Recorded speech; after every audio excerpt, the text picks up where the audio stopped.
repeating cases on police brutality and killings and all that. So we've had those cases put together, and we sent the request. I think it was in 2002. Yes, we made the request in 2002, asking about investigation in those cases, because normally when these things happen, the police will issue a statement. Yes, this happened, and we are doing an investigation and all that. So, and like I said, as an organization that works in the area, we had an interest, because of course we've been engaging and you're not getting any information as to how far things are going on those cases, and how citizens, those whose rights have been abused, are being compensated and all that. So we've been working and engaging and following up. And while we are not getting the feedback, we invoke the RTI law to access information in those areas.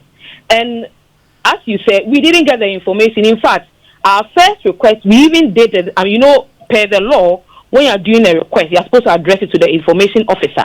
When we addressed it to the information officer, our letter wasn't received, because as at that time, that was 2002, like I said, as at that time, they had not put in place, they didn't have an information officer. So we sent the letter and they didn't take it.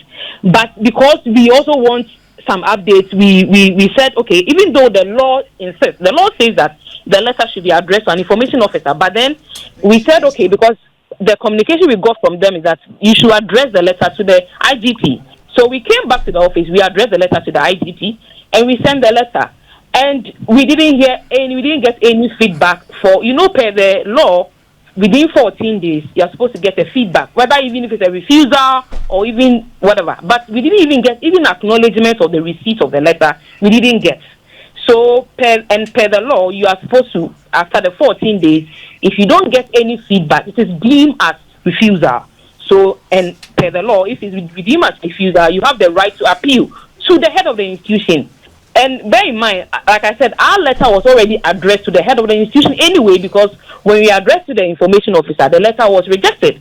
So we said, okay, fine. Even though, so for us, from that time, we had the opportunity to appeal straight to the RTI commission, because that's the next line of action from the head of the institution. But we said, okay, this is an institution we work with, so let's write again to the head of the institution, but this time appealing to the head of the institution. Yet again, we didn't get any feedback, and that was why we now wrote to the RTI commission. And then the RTI commission also wrote to them, and back and forth, the information wasn't given at the time that the RTI commission stipulated, and therefore they surcharged them that 100,000. Okay. And I think I want to make this point.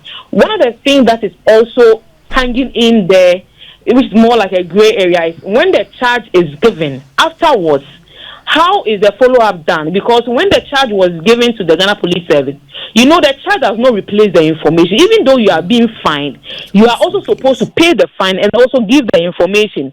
But as we speak now, I think the fine was given, whether 2003 or 2003. Since then, as in 2023. Yes, 2023. Sorry, good. 2023. Since then, as we speak now, we have not received all the information. Although afterwards, we received some correspondence sharing some updates on some of the cases. Like I said, we enumerated, I think, almost about 20 cases. We gave detailed information as the date, the area, the region, the area, the community that this happened. So since then, we have received some of the information, but up to date, most of the information we did not receive. Okay. And have you asked for those information? Have you asked for the information that you didn't receive? Yes. So, like I said, they have written to us with some of them, and then we wrote back reminding them on the remaining ones, but we have not received. But we have not gone back to the commission, and that's where I also want the commission to also look out. Maybe the commission, because I know the commission has a monitoring department, a department that is responsible to monitor some of these things. So I'm sure the commission can also be following up on some of these institutions. I know that it has a lot of work to do, but that is one of its core mandates, monitoring. Monitoring is one of its core mandates as per the law. So I believe that the commission can also take this up and ensure that although the fine is given, following up to ensure that the information is also given. Yeah.